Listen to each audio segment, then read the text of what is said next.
सर्वप्रथम यहाँहरू सबै घरदेश तथा परदेशमा रहनुभएका चिर परिचित मंगोल प्रेमी लोकतन्त्रवादी सम्पूर्ण दाजुभाइ तथा दिदीबहिनीहरूमा जय मंगोलको न्यानो अभिवादन टक्राउन चाहन्छु। म रिन्छेन दोर्जे तामाङ हाल काठमाडौँ नेपालबाट यहाँहरूको माझमा यो भिडियो मार्फत सार्वजनिक भइरहेको छु। डाक्टर गोपाल गुरुङद्वारा लिखित अस्तित्वको खोज मंगोलको र एमएनमा डक्टरेट पीएचडी नामक पुस्तक यहाँहरूको बीचमा अडियो मार्फत सार्वजनिक गर्दै आइरहेको थिएँ। आज पुनः पुस्तकको 5औं अडियो भाग पुस्तकको 20औं पेजको अन्तिम हरफबाट सुरुवात गर्ने अनुमति चाहन्छु। बाहुन छेत्रीको लहै लहैमा लागेर भागेर आउने अथवा म्यानमार, बर्मेली, भोटाङे र असमका मूलवासीमाथि जाइलागेको खण्डमा त जिसका लाठी उसका भैँसीको कुरा जहाँ पनि हुन्छ र भोलि नेपालमा नै पनि मूलवासी मंगोल जस्तै देखिने तथाकथित जनजातिहरू तिनीहरूका मालिकको पवन पुत्र बनी मूलवासी मंगोलमाथि जाइलाग्छन् भने कसले छाड्छन् र होइन? नेपालमा कंग्रेस नामधारी मंगोल र कम्युनिस्ट मंगोल पञ्चे मंगोल काटाकाट मारामार गर्दैनन् र? तर मेरो चाहना कुनै एक पार्टीको मंगोलले अर्को पार्टीको मंगोललाई चिन्दा मूलवासी मंगोलको नाताले चिनुन् र मंगोल एक हौं भन्ने भावना जागोस् भन्ने हो। तर यो मुखमा होइन व्यवहारमा हुनुपर्छ।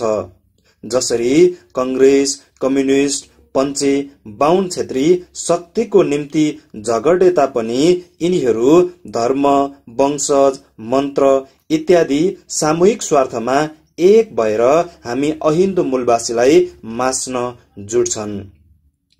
यो हो उनीहरूको खुबी। भीमबहादुर तामाङ कंग्रेसी राजनीतिमा रामचन्द्र पौड्याल भन्दा कता हो कता उपल्लो तहको हो। तामाङकै अर्को शब्दमा मंगोलकै कारण थचारिनु पर्यो। बाहुनकै नाताले रामचन्द्र पौड्याल जस्ता उप प्रधानमन्त्री बने। अरूको त के कुरा, माधव नेपाल जस्तो मान्छेलाई पनि उप प्रधानमन्त्री बनाइए। यो मुलुकमा जुनै व्यवस्था आए पनि त्यसो हुन्छ, त्यसो गरिन्छ। तिनीहरूलाई जन्मसिद्ध अधिकारको लटरी पर्छ नै पर्छ। बर्माबाट खेदिएका बाहुन छेत्रीहरू बिस्तारै झापा, मोरङ र अरू ठाउँमा जग्गाको मालिक बने। मंगोलहरू भने कता बिलाए कता। म एकपल्ट भोटाङे शरणार्थी क्याम्पमा गएर शरणार्थीहरूलाई हेरे। सबैभन्दा बेसी हिन्दू आर्य बाहुन छेत्री नै पाए। ती मध्ये कतिले नेपालको नागरिकता पाएर जग्गा जोड्ने काम थालेका छन्।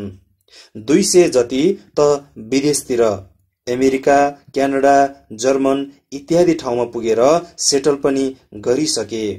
एकताका फुन्सिलिङ भोटाङको बोर्डर स्टेशनमा ओखलढुङ्गाको एउटा मगर परिवारलाई भेटे।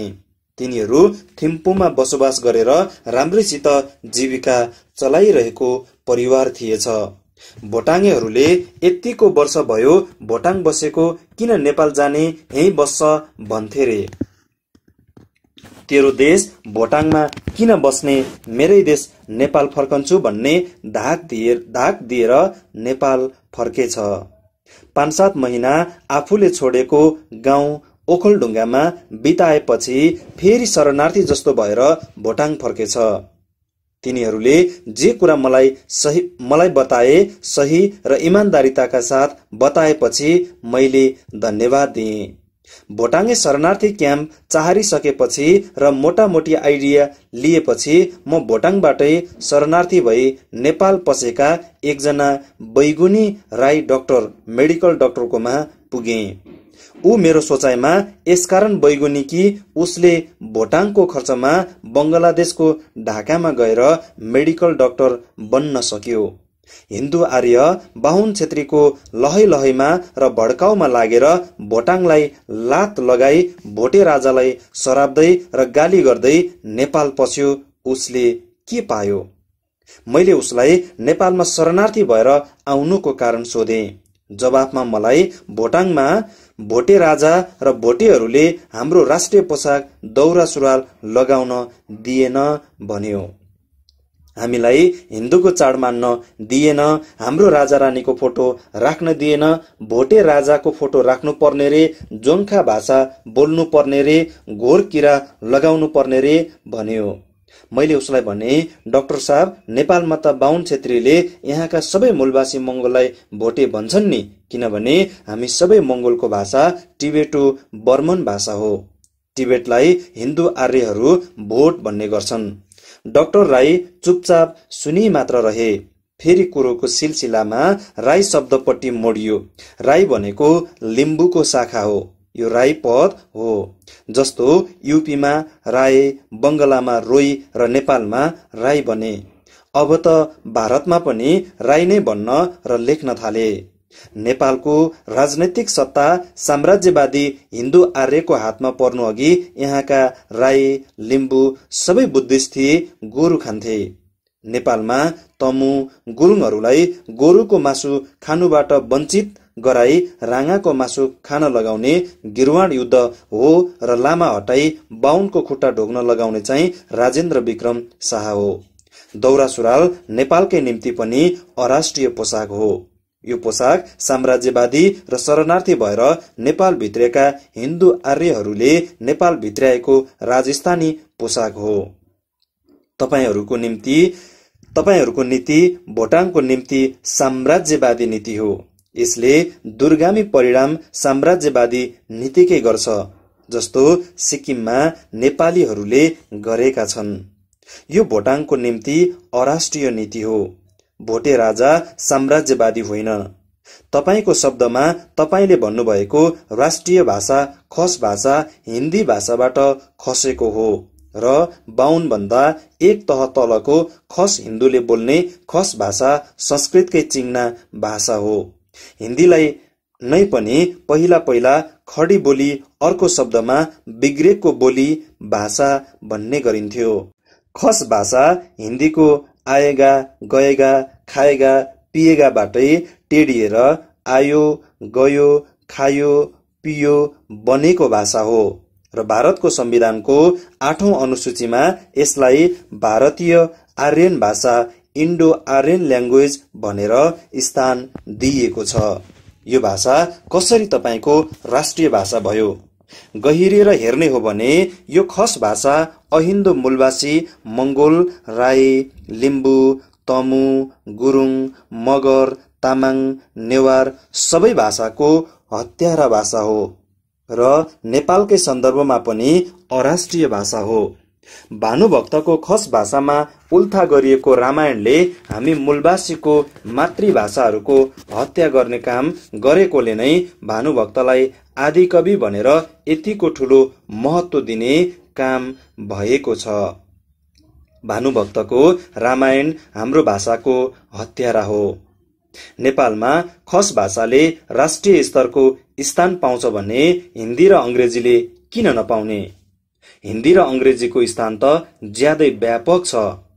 त्यस भाषामा लेखिएको कथा, कविता इत्यादिले अन्तर्राष्ट्रिय क्षेत्रमा नै स्थान पाउन सक्छ।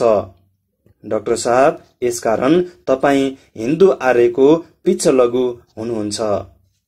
नेपालमा हामी प्रतिको षड्यन्त्र बुझ्नु त्यति सजिलो छैन र यसको निम्ति गहिरिनु पर्छ। भोटाङ राष्ट्रको निम्ति तपाईको भावना नै अराष्ट्रिय हो। नेपालमा भएको भए तपाईं राईले सायदै सरकारी खर्चमा डाक्टर पढ्नु पाउनु हुन्न थियो। त्यस्तै भोटाङ प्रतिको बैगुनी मध्येकै अर्को एकजना नेवारको कुरा सुनेको छु। ऊ भोटाङे राजाको यस्तै के हो सचिव वा सल्लाहकार। उसले भोटाङमा अर्जेको सम्पत्तिले धरानमा घर बनाए, सम्पत्ति थुपारे, तर ऊ भोटाङे राजालाई नै सराप्ने काम गर्छ। यति कुराकानी भएपछि म जयमंगलको स्यालुट ठोकेर बिदा भएँ। मैले माथि लेखेको छु, विश्वमा अरू मुलुकका मंगोलहरूको योग्यता तिखारिएर गएको छ भने नेपालमा टुसाउन नपाउँदै यहाँका साम्राज्यवादी हिन्दू आर्यहरूको शक्ति शासनले निर्ममतापूर्वक निमोठी दिन्छ। मलाई यहाँ एउटी दार्जिलिङे लिम्बुनी मंगोल युवतीको योग्यताप्रति जानकारी दिनु र बधाई व्यक्त गर्नु मन लाग्यो। ती युवतीको नाम आदिति सुब्बा हो। उसको हात अंग्रेजी लेखाइमा अभ्यस्त रहेछ र मथिङ्गल अंग्रेजी सोचाइमा। गत वर्षको अगस्त महिनाको 20 तारिक अमेरिकामा संसारभरिको कविता लेखन प्रतियोगिताको आयोजना भएको थियो। त्यो उत्सवमा संसारभरिको 17 लाख मानिसले भाग लिएका थिए। त्यसै मध्येकी थिइन् आदिति सुब्बा पनि। यो कविता उत्सव वाशिंगटन डीसीको होटल ओमनी सोर्चेनमा आयोजित थियो। आदिति सुब्बाको कविताको शीर्षक थियो आँखा आँखा माझ, बिट्विन आइज एन्ड आइज। उनले आफ्नो कविता पढ्न थालेपछि भीड स्तब्ध भयो, मन्त्रमुग्ध भयो। ऊ विश्वकै कविता प्रतियोगिताको सर्वोच्च 10 स्थान मध्ये टप 10 मा छानिन पुगिन्। उनका बाबु पुलिसमा डीएसपी छन् र नेपालको मूलवासी मंगोलले त्यहाँ पाउने पुलिस विभागको उच्चतम पद हो। आदितिले खस भाषा लेखेर कवियत्री हुन चाहेकी भए ऊ भारभुरे बाहुन छेत्रीको दयामा कसरनु पर्थ्यो। नेपालको मूलवासी मंगोलको गर्वमा विगत र वर्तमानमा अनेकन आदिति सुब्बा जस्ता कवि कवियत्री लेखक लेखिका छन्। तर नेपाल वर्णभेदी रेसियल डिस्क्रिमिनेसन साम्राज्यवादी हिन्दू आर्यहरूको हातमा जकडिएको राजतन्त्र मुलुक भएर नै हाम्रो योग्यताहरू गर्वमा नै कचरिन्छ तुहिन्छ। यसोसले हाम्रो योग्यता भएकाहरूले अंग्रेजी वा हिन्दीमा नै कलम तिखार्ने अभ्यास गरी सफलता पाएको खण्डमा पद, पैसा, इज्जत सबै थोक जुट्न सक्छ। बोक्रे भावनामा बगे निराशिनु चाउरिनु सिवाय केही हुने छैन। मलाई मेरै आफ्नो अनुभव पनि छ। जब मेरो पुस्तक नेपाली राजनीतिमा अदेखा सच्चाइको अंग्रेजी रूपान्तरण hidden facts in Nepalese politics प्रकाशित भयो, विश्वको विभिन्न मुलुकबाट चिठीहरू आए, बधाई आए, पुस्तक मगाए। त्यही पढेर भारतका विभिन्न भेगमा बोल्ने निम्तो पाए। अमेरिका र बेलायतमा बोल्ने निम्तो पाए।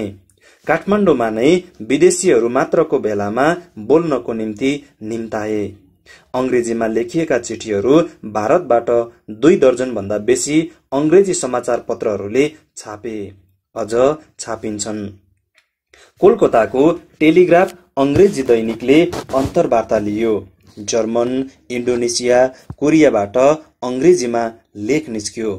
तर नेपालमा दबाइन्छ र एउटै पनि छाप्दैन।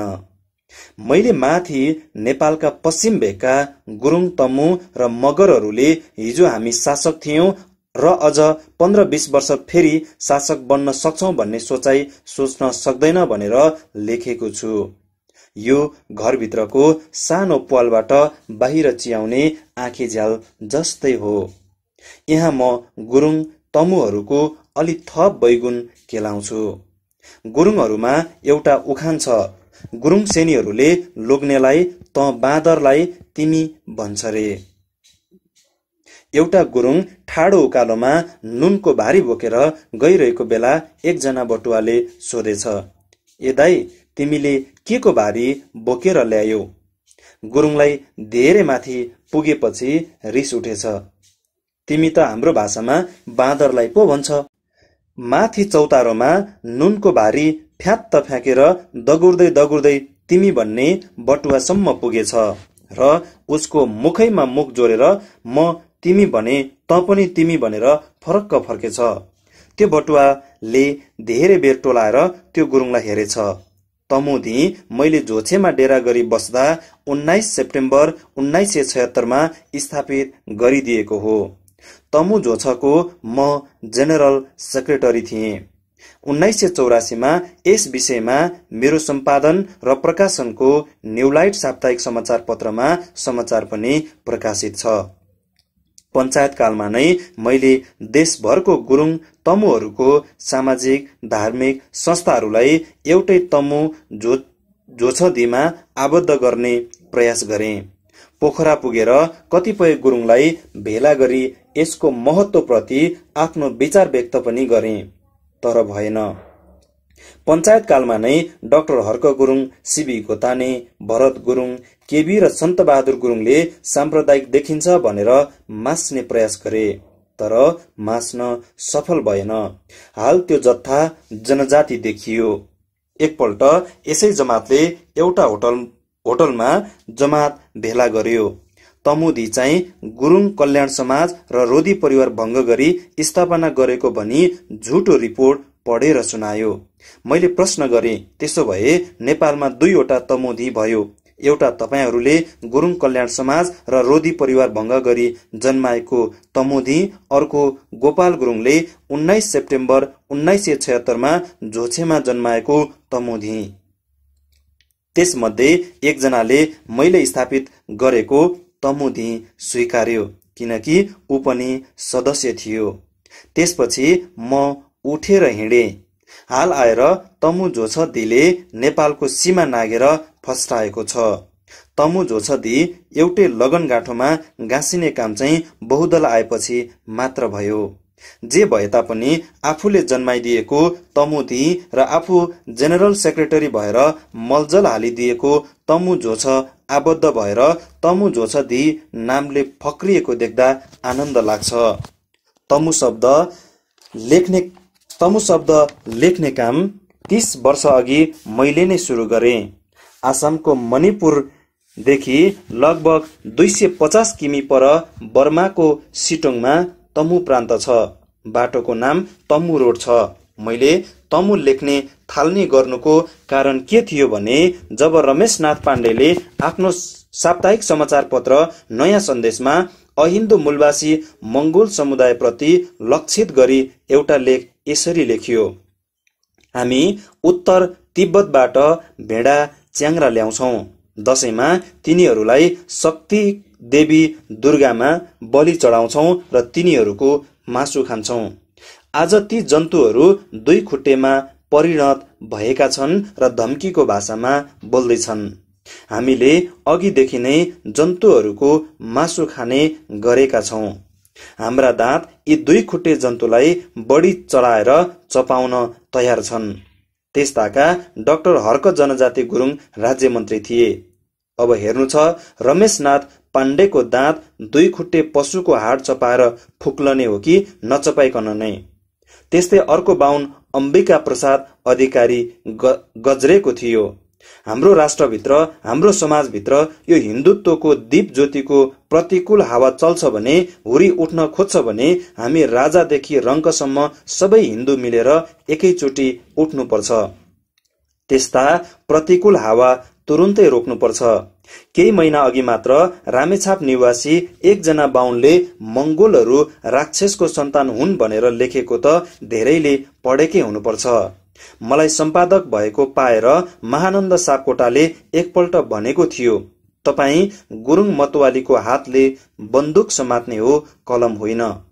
ऊ त्यस दिन किन हो निकै राखिएको थियो।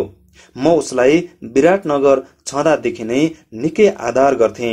त्यसैकारण ऊ काठमाडौँ छँदा एक प्रति नयाँ अङ्क न्युलाइट बोकेर भेट्न गएको थिएँ। त्यसपछि मैले उसलाई कहिले भेटिन। ऊ प्रति घृणा जाग्यो। त्यस दिन मलाई हामी समस्त मंगोल प्रति नेपालका समस्त बाहुन बोले जस्तो लाग्यो। मैले आफूलाई ठेट नेपाली सम्झेर अनेकन भुक्तमान सहेर नेपालको सेवामा लगाएको थिएँ। तर यस्ता अनेकन अपमानित शब्दहरू र अरू विभिन्न ठक्करहरूले मलाई नौलो र कल्पना नै नगरेको पाठ सिकायो। मैले कलम नै समात्ने निधो गरेँ। आफ्नो अस्तित्वको र बचाइको खोजमा लम्के। मंगोल मुक्तिको आवाज घन्काए। पञ्चायतकालमा राष्ट्रिय पञ्चायतका सदस्य दाङका देवबहादुर केसीले हाउसमा ममाथि कारबाही गर्ने प्रस्ताव ल्याए, किनभने मैले आफ्नो सम्पादकीयमा मेरै सम्पादनमा प्रकाशित हुने न्युलाइट साप्ताहिकमा धर्मनिरपेक्षको माग गर्दै हिन्दू संविधानको विरोध गरेँ। पूर्णप्रसाद बाहुन प्रेसमा आक्रमण गर्न पुगे। नभेट्दा न्यू रोडमा मेरो विरोधमा भाषण छाटे। सायद ऊ त्यस्ताका राजसभाका सदस्य थिए। टेलिफोनहरूबाट धम्कीहरू आउन थाल्यो। र आज पनि बेला बखतमा त्यस्ता धम्कीहरू आइ नै रहेका छन्। तर म अटेरी छु, किनकि म बाँचुन्जेल जिउँदो मान्छे जस्तो भएर बाँच्न चाहन्छु, अनाहकमा दबेर शिर झुकाएर होइन। म मर्नु कुनै नौलो कुरा होइन, जन्मनुको अर्को नाम मर्नु हो। नेपालमा मतवालीको अपमानित शब्दबाट मूलवासी मंगोल भनेर सही पहिचान गराउनु 400 वर्ष पुरानो साम्राज्यवादी शक्तिलाई चुनौती दिएर मूलवासी मंगोलको अस्तित्वको खोजको निम्ति दास्ताबाट मुक्तिको आवाज उठाउनको निम्ति कुम्भकर्ण झै निदाएको समाजलाई बेउजाउनको निम्ति अन्धो, बहिरो र कुँजे बनाएको समाजलाई हेर्न सक्ने, देख्न सक्ने, सुन्न सक्ने, हिँड्न सक्ने, आफ्नो अधिकारको निम्ति डट्न, लड्न र भिड्न सक्ने बनाउनको निम्ति म लम्केको छु। म अघि मात्र हेर्छु, म बग्दो पानी भएर बग्छु। मैले गुरुङहरूको विषयमा लेख्न थाल्दा नै यतिको कुरा गर्न कलम अर्कोतिर रंगालिएछ। पश्चिमेली गुरुङहरूको भनाइमा पूर्वेली गुरुङहरू गुरुङ होइनन्, किनकि गुरुङ भाषा बोल्न जान्दैनन्। कतिपय गुरुङहरूको सोचाइमा म राई हो कि लिम्बू हो, किनकि म गुरुङ भाषा जान्दिन र मैले राई लिम्बूको मात्र भलाइ सोचे रे। पहिलो कुरा त हिन्दूकरण भइसकेकोले धेरै टाढा पूर्वी भेग देख्ने हुत्ती नै नभएको पश्चिमेली गुरुङहरूको उसमा गुरुङको भावना छ कि छैन? दाज्न सक्ने हुत्ती नै छैन। मनाङ्गे गुरुङ ठेट गुरुङ हो, जसले सबै कुरा सुरक्षित राखेका छन्, जसले जनै हाल्ने र टुप्पी राख्ने काम गर्दैनन्। जुन अरू भेगका प्राय नै गुरुङहरूले बाहुन छेत्रीसँग दच्केर दासस्तालाई शिरोधार्य गरेर डरले गर्ने गर्छन्, तर मनाङ्गे गुरुङलाई अरू भेगका पश्चिमी गुरुङहरू भोटे भनेर घृणा गर्ने गर्छन्, जबकि हिन्दू आर्य अरू गुरुङलाई भोटे भनेर घृणा गर्छ। तर डटेर विरोध गर्ने साहस यिनीहरूमा छैन नै। चुसम्म गर्ने हुत्ती छैन। भाषा बोल्नु भन्ने कुरा गुरुङ गाउँमा बसोबास गर्ने बाहुन छेत्री त के कामी दमाई सार्कीले पनि बोल्न सक्छन्। भाषा बोल्दैमा कामी दमाई सार्की बाहुन छेत्री गुरुङ भए त? त्यसो हो भने नेपालमा खस बाहेक अरू कोही पनि छैन, किनकि खस भाषा बोल्न नजान्ने नेपालमा कोही पनि छैन। पश्चिमेली गुरुङमा कुनै साह्रै घिनलाग्दो दुर्गुणहरू छन्, जसले गर्दा तिनीहरू उठेर लम्कने कुरा सोच्नु सक्दैनन्। ती मुख्य रूपमा रहेका दुर्गुणहरू हुन् 4 जात र 16 जातको बाहुन छेत्रीले शक्ति विभाजनको निम्ति हालिदिएको कुभावना, जबकि मूलवासी गुरुङहरू हिन्दूको जात जाति नै होइनन्। हिन्दू समाजमा कुकुर भन्दा तल्लो श्रेणीको जाति जनजाति बाहेक मनाङ्गेहरू भोटे हुन्, गुरुङ होइनन् भन्ने दुष्ट विचार। अस्तित्वको खोजमा एकजना पनि निस्कन नसक्नु, निस्कने जमर्को गर्नेको खुट्टा तान्नु, तमुवानको कुरा उठाएर दरबारको प्यारो बन्नु खोज्नु, राँगा काटेर भोज गर्नु, अर्दुमा जाँड रक्सीमा पैसा खर्चने होड चल्नु, हिन्दू आर्य मालिकको आदेश र निर्देशनको निम्ति परस्परमा टुक्रै टुक्रा हुनु, आफू स्वयं हिन्दूकरण हुनु, बुद्ध धर्मलाई हिन्दूकरण गर्नु, मर्दा क्रिया गर्दा लामा पनि लगाउनु, बाहुन पनि लगाउनु, केस ताछेर सेतो पहिरन पहिरिनु, स्वास्नी मान्छेहरूले सिन्दुर पोते पहिरिनु, नाक छेड्नु, लोग्ने मर्दा सेतो सारी लगाउनु, सिन्दुर पुछ्ने र चुरा फोर्ने गर्नु, तर बुद्धिस्ट हुँ भनेर पनि भन्नु इत्यादि। आफ्नो अस्तित्व र अधिकारको कुरा गर्नु चौपट्टै डराउने तमुहरूलाई पनि वीर भन्ने। तमु छोजदी र तमुहरूका नेतृत्व स्पष्ट दिशाबोध हुन नसकेकाहरूको हातमा छ। यदि मगरहरूले जनजातिको हड्डीको लोभमा नफसेर प्रतिगामी मानसिकता छाडी अस्तित्वको खोजमा लम्क्यो भने, हिन्दुत्वको दासताबाट मुक्ति खोज्यो भने, परम्पराको बुद्ध धर्म अँगालेको खण्डमा मगरहरूले चाँडो मुक्ति पाउने मात्र होइन, प्रगति पथमा तमुलाई उछिन्छ। कुनै मगरहरू मगरको अस्तित्व खोज गर्नतर्फ लाग्ला जस्तो देखिएको छ, तर छ कुहिरोको काग झैं। संसारमा नै जात जाति शब्द हिन्दूवाद बाहेक अरू धर्ममा छैन र बुद्धिस्टहरू हिन्दू होइनन्। तर नेपाली समाजमा जतिसुकै पढे लेखेकाहरूले पनि थर, समुदाय, समूह भन्नुको अलावा जात जाति भन्न छाड्दैनन्। यहाँ त ढुङ्गा, मुडा, रक्सी, बोकाको पनि जात हुन्छ, किनकि यो प्रथा काश्यप ऋषि मध्येका सबैभन्दा तल्लो श्रेणीको ऋषिको समुदायमा पर्छ। एउटा कुरा हामीले के भुल्नुहुन्न भने पढे लेखेका छन्, डिग्री झुन्डाएका छन् भन्ने बित्तिकै ऊ बुद्धिजीवी हुन सक्दैन। नत्र भने नेपालमा समाजशास्त्रीहरू र पीएचडी डाक्टर गर्नेको बथान नै छ। तर यस्ता जमातले मूलवासीलाई पनि जनजाति भन्ने मूर्खता गर्ने नै थिएन र कम्युनिजमको परिभाषा घोकाउने फटाहा काम गर्ने नै थिएन। मगर समुदायमा गुरुङ समूह जस्तो परस्परमा घृणाको भावना फैलाएर टुक्रा टुक्रा भएको स्थितिमा छैन। यिनीहरूको तौलमा तमु समुदायमा जस्तो भ्यागुताको तौल देखिँदैन। तर नेतृत्व हिन्दूवादको मुठीमा छ। डर र लोभमा अल्झेर दरबार समर्थकहरूकै हातमा छ, जसबाट मुक्ति हुनु भनेको सर थोमस मोरको युटोपिया हो र पारोस पत्थर जस्तै हो। 2-4 जना मन्त्री, सहायक मन्त्री चाहिँ बाँदरको पुच्छर हो। मन्त्री त पञ्चायत व्यवस्थामा पनि त थियो नि। तर पञ्चायतकालमा पवन पुत्रहरूले संस्कृत विश्वविद्यालयको अभियान थाले, हस्ताक्षर गरे, तर आफ्नो भाषाको होइन। आज पनि आफ्नो मालिक रिजाउन सबै पार्टीका केवल व्यक्तिगत स्वार्थको निम्ति जे पनि भन्छन्, जसो पनि गर्छन्। पूर्वी भेगका राई लिम्बूमा साम्राज्यवादी हिन्दू आर्यहरूले आफ्नो मुलुक खाइदिएर हिन्दुत्वको प्रभुत्वबाट लादेर लिम्बूबाटै शक्ति विभाजनको निम्ति राईको सिर्जना गरेको ऐतिहासिक घटना बिर्सिसकेको भए तापनि आफ्नो मुलुक खाइदिएको आफ्नो भाषा र धर्म हिन्दूहरूले तहस नहस गरिदिएका र साम्राज्यवादी पृथ्वीनारायणसँग लड्दा आफूहरू षड्यन्त्रमा परेका तर पनि लडाईँ चाहिँ नहारेका इतिहास बिर्सिएर पनि बिर्सेका छैनन्।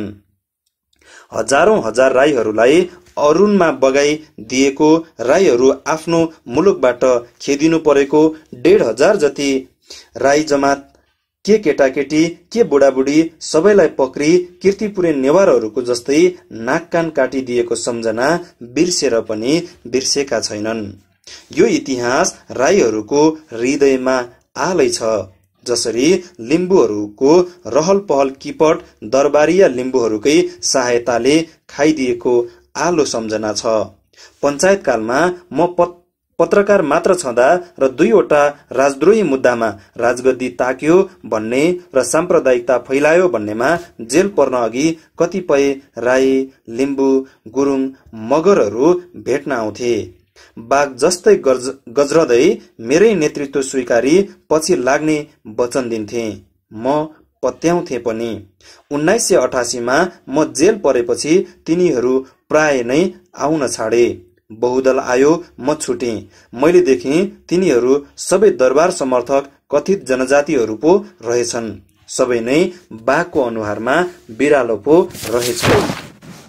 यी फिरिङ्गीहरू मूलवासी मंगोलको थरमा बिक्री भएका रहेछन्। एउटा उखान छ, ध्रुवमा बस्ने भालु त्यतिन्जेलसम्म मात्र ध्रुवीय भालु रहन्छ, जतिन्जेल ऊ हिउँमा बस्छ।